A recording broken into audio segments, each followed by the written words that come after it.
Good afternoon, everybody. My name is NL Ross. That's two letters, NL, like to keep it simple. I am here on behalf of the King Servant blog. This is going to be the YouTube page for the King Servant blog, but I know it kind of sounds funny, blog, vlog, yeah, I know. Anyway, this Saturday is Did You Know? And I thought that since it was Black History Month, maybe we'll go and learn a little bit about Black history. I got a couple things pulled up, so make it a little bit faster. The first thing I wanted to know was, how did Black History Month begin? I am at a site, somebody's library, that I don't know.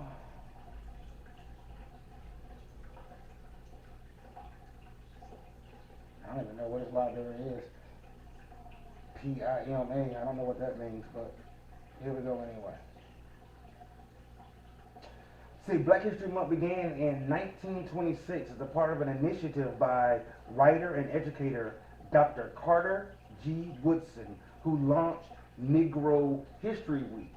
Woodson proclaimed that Negro History Week should always occur in the second week of February between the birthdays of Frederick Douglass and Abraham Lincoln. In the decades that followed, mayors of cities across the country began issuing yearly proclamations recognizing Negro History Week. By the late 1960s, thanks in part to the Civil Rights Movement and a growing awareness of black identity, Negro History Week had evolved into Black History Month on many college campuses. And I don't see it right here, but if I'm not mistaken, it was a group of students from Kent University, located in Ohio. Go Ohio! And they helped with a petition to make it a month.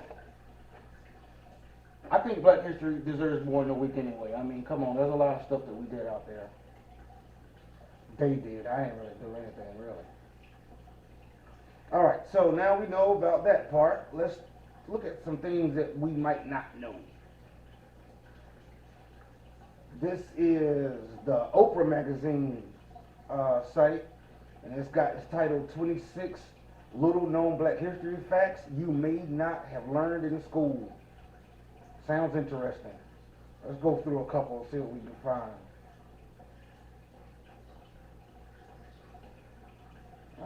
Let's see. Phyllis Wheatley was the first African American to publish a book of poetry, poems on various subjects, religious and moral, in 1773, born in Gambia and sold to the Wheatley family in Boston when she was 7 years old. Wheatley was emancipated shortly after her book was released. That's pretty cool. It says, number 2, Bars Fight, written by a poet and activist Lucy Terry in 1746, was the first known poem written by a black American. Terry was enslaved in Rhode Island as a toddler, but became free at the age of 26 after marrying a free black man. Let's see, important figures. Here we go, we got William Tucker, was the first known black person to be born in the 13 colonies. He was born in Jamestown, Virginia in 1624, according to blackpast.org. His parents were indentured servants and part of the first group of Africans brought to colonial soil by Great Britain. Never knew that. I never even thought that they could keep records of that kind of stuff. Let's see about music and television.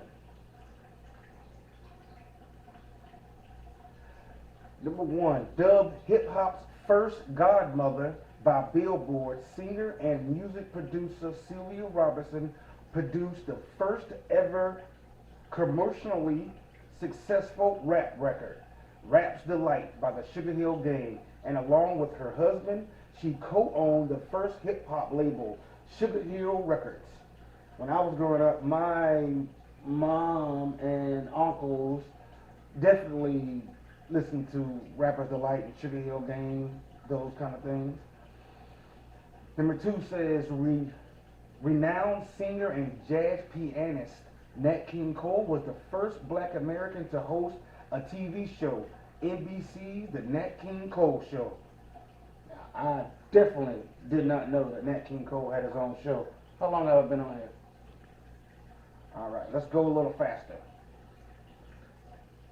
Let's do some sports real quick.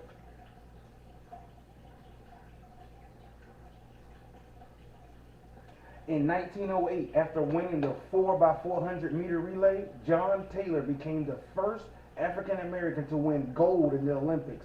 And in 1948, Alice Coachman became the first black woman in the world to win an Olympic medal while competing in the high jump. I guess back then we couldn't jump too good, huh?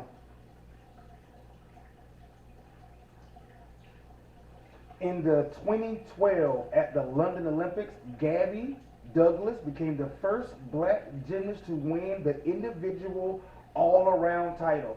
I am happy to say that I got to see that happen for the most part.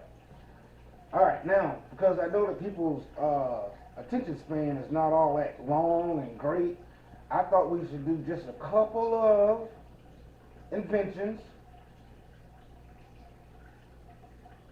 Like this one. Nope, not this one. Yes. Inventor and engineer Louis Latimer was born in Chelsea, Massachusetts on September the 4th, 1848. He collaborated with science greats Hiram Maxim and Thomas Edison. One of Latimer's greatest inventions was the carbon filament, a vital component in the light bulb. I say that was a great thing because we definitely benefit from light bulbs. But this one is very, very interesting to me. Did you know that the first home security system was invented by a black nurse? Meet Mary Van Britton Brown.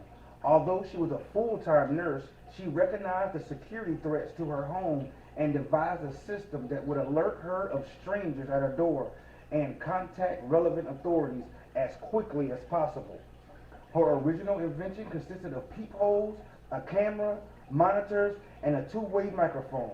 The finishing touch was an alarm button that, when pressed, would immediately contact the police. Her patent laid the groundwork for the modern closed-circuit television system that is widely used for surveillance, home security systems, push-button alarm triggers, crime prevention, and traffic monitoring. So we went to a couple little things. We learned a little bit of something, and I would like you to maybe make a comment, share, like, and definitely visit thekingservantblog.com. See you next time.